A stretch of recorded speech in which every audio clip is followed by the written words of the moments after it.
Bütün internet sosial şəbəkələrində yayılan Qarabağ qazisinin polis əməkdaşları tərəfindən döyülməsi videosu yayılıb. Burada hamınıza göstərəcəm yenidən. Bu haqda məlumat vermək istəyirəm və bildirmək istəyirəm ki, görəsən o polis əməkdaşlarının aqibəti nə oldu?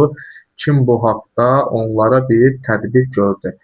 Əgər görülmədisə, qanunla nə olmalıdır, onu da izah edeyim sizə.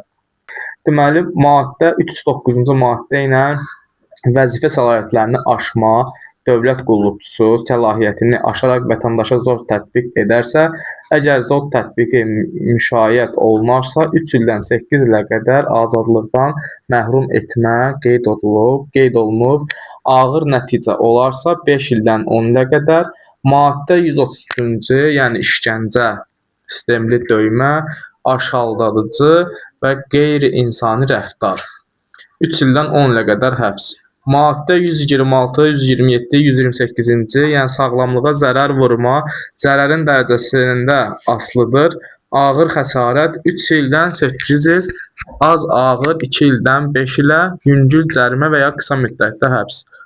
Mən inanmıram ki, İlham Əliyev hansısa polis əməkdaşını 3 ildən 10 ilə qədər cəza kəssinlər və yaxud Vilayət Eyvəzov.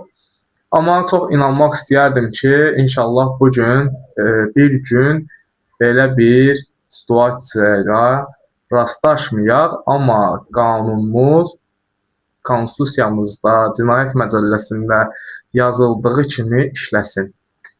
Təşəkkürlər.